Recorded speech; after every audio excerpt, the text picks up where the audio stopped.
नमस्कार, मैं वीरेश ठाकुर हार्दिक अभिनंदन करता हूं एचपी शिक्षा चैनल पर। तो सुबह के ताज़ा खबरों के सिलसिले को शुरू करने से पहले हिमाचल प्रदेश की लेटेस्ट नोटिफिकेशन और अपडेट्स को पाने के लिए चैनल को जरूर सब्सक्राइब करें। तो पेश हैं आज सुबह के मुख्य समाचार। हिमाचल के मंदिरों का चढ़ावा गैर हिंदुओं पर नहीं होगा खर्च। हिमाचल के मंदिरों, शक्तिपीठों, धार्मिक संस्थाओं को चढ़ावे के तौर पर मिलने वाला पैसा और सोना चांदी गैर हिंदुओं पर खर्च नहीं होगा।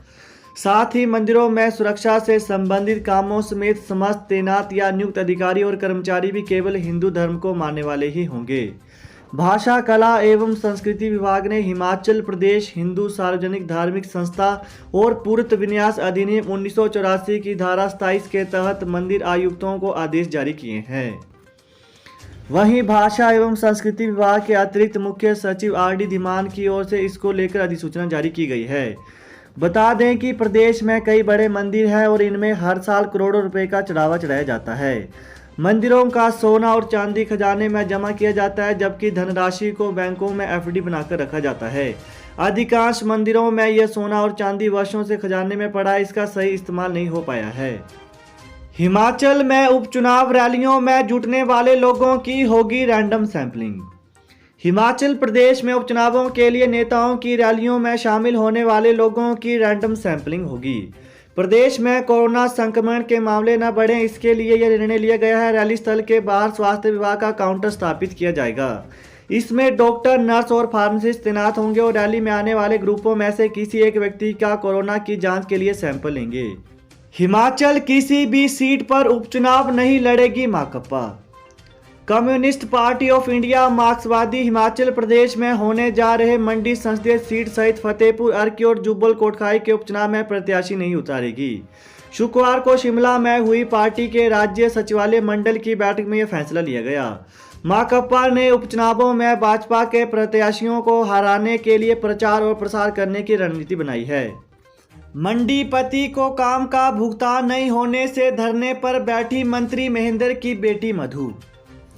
ठेकेदार पति के करीब 11 करोड़ के कार्यों की अदायगी न होने का आरोप लगाते हुए जल शक्ति मंत्री महेंद्र सिंह की बेटी शुक्रवार को लोक निर्माण विभाग मंडल धर्मपुर के कार्यालय के बाहर धरने पर बैठ गईं। सुबह 10 से लेकर शाम करीब 6 बजे तक वो चादर बिछाकर कार्यालय के मुख्य द्वार के नीचे बैठी रहीं। उन्होंने रोष जताते हुए मंत्री की बेटी मधु भंडारी ने बताया कि उनके पति संजीव भंडारी ने धर्मपुर अधिशासी अभियंता लोक निर्माण मंडल धर्मपुर में करीब 11 करोड़ की सड़कों के कार्य किए हैं, लेकिन उनकी अदायगी नहीं की जा रही है। आईआईटी मंडी में कार्यशाला, भारतीय सेमीकंडक्टर उद्योग को विकसित करने में मिलेगी मदद। इलेक्ट्रॉनिक और आईटी उत्पादों में भारत को अब सेमीकंडक्टर चिप के लिए विदेशों पर निर्भर नहीं रहना होगा। भारतीय सेमीकंडक्टर उद्योगों को विकसित करने के मकसद से IIT Mandi high volume semiconductor chip manufacturing 2021 के लिए इंटरनेशनल टेक्नोलॉजी रेडीनेस कार्यशाला का आयोजन करेगा। आईआईटी मंडी के परिसर में यह कार्यशाला 15 और 16 नवंबर को होगी। अंतर्राष्ट्रीय कार्यक्रम से भारत में एडवांस सेमीकंडक्टर एफएबी केंद्र बनाने और भारतीय सेमीकंडक्टर उद्योग के लिए इकोसिस्टम विकसित करने में मदद मिलेगी। बलह की शीतल ने भरी सफलता की उड़ान, भारतीय सेना में बनी लेफ्टिनेंट। हिमाचल प्रदेश के मंडी जिला की बलह घाटी की शीतल आहलूवालिया भारतीय सेना में नर्सिंग सेवा में लेफ्टिनेंट पद पर तैनात हुई हैं। हालांकि शीतल की शादी हो चुकी है, लेकिन उसके बाद भी उसने मेहनत जारी रखी और ये मुकाम पा लिया। शीतल के पिता हेमराज वालिया मिल्क फेडरेशन में सुपरवाइजर पद पर कार्यरत हैं और माता अमरा देवी गृहिणी हैं।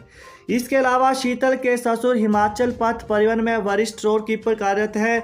वहीं सास गृहिणी है, जबकि पति निखिल आहलूवालिया कंप्यूटर सेंटर चलाते हैं। ग्राम सभाएं होंगी, बीपीएल छंटनी नहीं, चुनाव आयोग ने सूचियों के अपग्रेडेशन की नहीं दी अनुमति। आदर्श आचार संहिता के कारण प्रदेश के 8 जिलों में बीपीएल सूचियों की अपग्रेडेशन एक बार फिर से टल गई है। चुनाव आयोग से आचार संहिता वाले 8 जिलों में बीपीएल सूचियों को अपग्रेड करने की अनुमति नहीं मिली है। हालांकि 2 अक्टूबर यानी शनिवार को होने वाली ग्राम सभाओं में मनरेगा के शेल्फ को पास करने की अनुमति मिल गई है।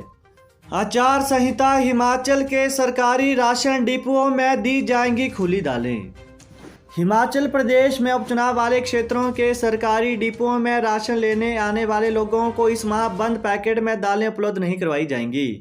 आचार संहिता लगने के चलते यह फैसला लिया गया है। ऐसे में लोगों को राशन डिपुओं से दालें लेनी है तो अब की बार उन्हें घर से खाली बैग लाकर उसमें दालें लेनी होंगी। खाद्य आपूर्ति विभाग की ओर से सभी डिपो संचालकों को पैकेट खोलकर उपभोक्ताओं को दालें देने के निर्देश जारी किए हैं। हिमाचल उपचुनाव, पीएम मोदी और सीएम जयराम के फोटो लगे बैग वितरण पर लगी रोक।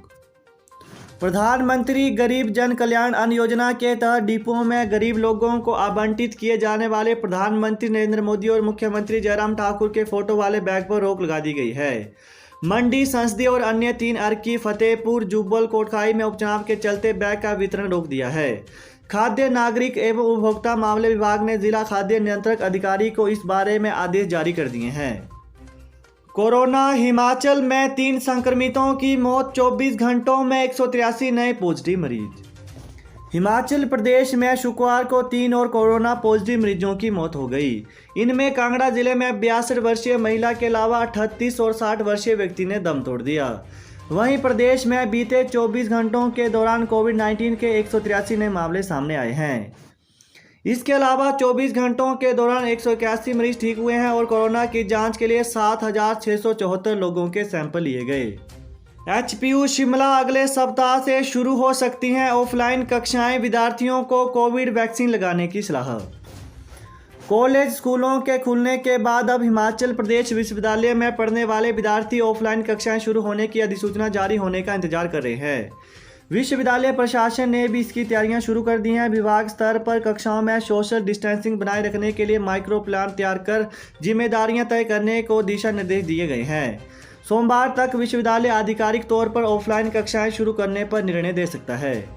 शिक्षा विभाग से प्रशिक्षक टीजीटी कला शिक्षक 8 साल से कर रहे रेगुलर होने का इंतजार। प्रदेश में कक्षा 6ठी से 10वीं के दिव्यांग विद्यार्थियों को पढ़ाने के लिए एसएसए के तहत नियुक्त टीजीटी को शिक्षा विभाग टेक ओवर करते हुए नियमित करे। समग्र शिक्षा अभियान के तहत वर्ष 2014 में नियुक्त विशेष प्रशिक्षक टीजीटी कला शिक्षकों को स्कूल प्रबंधन समिति के तहत स्कूलों में भर्ती किया गया, जहां अक्षमता से ग्रस्त विद्यार्थियों को पढ़ाने के लिए स्पेशल एजुकेटर नहीं थे। वहीं इनकी नियुक्ति उस मई टीजीटी कैडर मूल स्केल में 13,900 रुपये मासिक मानदेय पर की गई थी, मगर 8 साल सेवा काल के बाद भी ये शिक्षक नियमित नहीं हो सके हैं और न ही इनको कोई इंक्रीमेंट मिली है। ईपीएफ भी सेवा के बाद पहले 5 साल नहीं काटा गया है और ये शिक्षक इस योजना के तहत लाभ से 5 साल वंचित रहे। हीर ने कहा कि इन शिक्षकों को प्रारंभिक शिक्षा विभाग करने की अपील संघ ने सरकार को भेजी है ताकि इनकी सेवाएं प्रारंभिक शिक्षा विभाग के अधीन लाई जा सकें। कर्मचारियों को रेगुलर करने की सशर्त इजाजत, न नियमितीकरण का प्रचार होगा, न स्टेशन बदला जाएगा।